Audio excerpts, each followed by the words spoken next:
earlier when we were talking about before even raising capital, the big question is you want to decide whether you want to be a venture backable company and whether you want to get on that startup treadmill. Chamath Palaipetia, I always mess up his surname. He's a popular critic of VC firms. And he often says that, I have his quote somewhere here. He says that VCs only focus on generating press and quick returns rather than creating quick value. He's called them soulless cowards, and that's on a good day. He believes that they're plagued by a short-term mindset that undermines the potential for meaningful innovation and societal impact. And that was one of the reasons why he launched Social Capital as well. Do you think there's some merit to the fact that most VC firms are just trying to maximize returns? They focus on short-term gains. And as a result, these incentives are so skewed that they don't end up incentivizing solutions that are actually innovative, that might have some impact, that might improve sustainability, equality. You work in deep tech. Is it true to the fact that because maybe deep tech is still, it's uncharted territory, it's still tough to gauge how the market's going to develop, but it's an innovative solution, definitely has impact.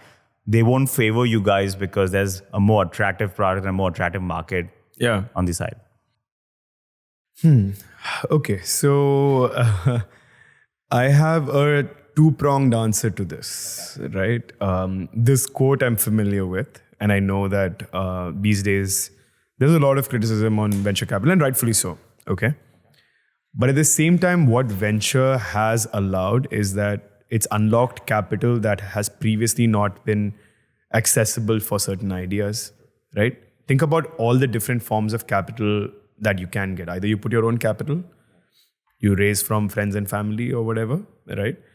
Individuals, you get loans from banks, or, eventually some institution comes in, buys you out, private equity, hedge funds, whatever it is, right? Venture capital came where ideas weren't being funded and were able to provide a new set of capital to be able to work on your ideas and build it. It's unlocked a huge amount of delta in our lives, right? Look at our lives these days, right? Our phones, venture funded. All the apps on the phone. All the apps on the phone that we use, venture funded. So on and so forth. We can go on, right?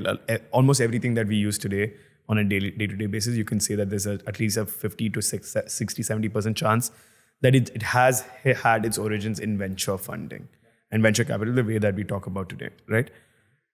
To say that that is not innovative, that is not financing for innovations, is a little, I would say, short-sighted, right? Just because certain recent progress that we've seen hasn't been on that front. I think you can't shoot down an entire industry that has been contributed so much because of that alone. Now, that said, has venture capital now become an industry in which quick returns, et cetera, it's an opportunistic industry like anything. Has it become that, right? 100%. Of course, right? They are also chasing trends. They are also, if X company is building something and it is doing really well, suddenly 30 other copycats get invested in because everybody's hoping that they've picked the right winning horse, right? Think about recent examples, right? OpenAI, Claude, Deep Research, there's all these LLM companies that are building their models and so on. Whether they will, ride it out or not is a different question. Perplexity, all of them. All of these have raised hundreds of millions, if not billions of dollars already to build on their idea, right? It's because ChatGPT was able to showcase that there are legs to this idea, and now that everybody else is also funded. One good company or one good idea can also lift up an entire, a sea of companies along with it. But what often, unfortunately, happens is that venture capitalists are not willing to put in the time, effort, and understanding to really get to the depth of, innovation and what else is happening, what is at the forefront. Rather, LLMs are the hottest thing now. You can go on Crunchbase right now and see the percentage of companies that are building an AI that has been funded. Suddenly, nothing else matters, right? Every fund is now an AI fund. They're announcing, we've been focusing on AI for all these years.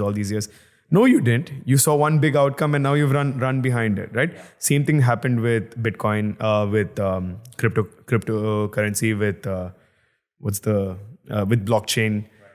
Same thing happened in climate tech, right? Until like it's a trend. Everyone is kind of focused on sustainability and climate and so on. My criticism of venture capital today is that it should do these things also, because maybe some people will bring about better, efficiencies in whatever they're building, and it becomes a mainstay in our lives. But you should also not forget what it is that you're built for, which is to support new innovators and innovations that otherwise are not going to get funded.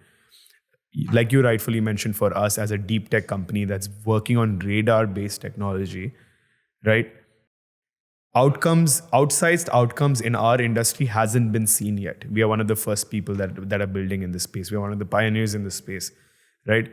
Unfortunately, VCs, when we have conversations with them, a lot of them tend to ask us, what are the other companies that have successfully had a successful outcome in this? And our answer is, maybe it's us. It will be us, in fact. We believe it is going to be us. But that risk-taking appetite is fueled by that FOMO mindset that we previously talked about.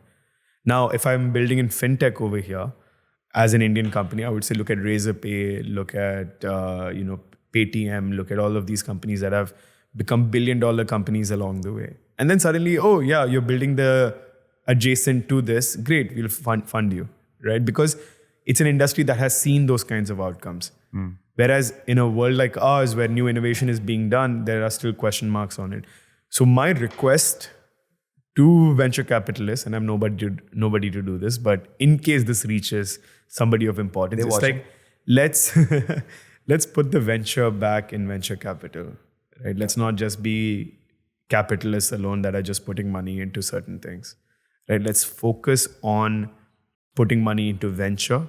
Let's focus putting on money on innovations. Let's focus putting money on where capital is not easily accessible. Let's go in that trajectory to see those outsized outcomes rather than focusing on clones of every single company that's being built. They are the true innovators, not the clones.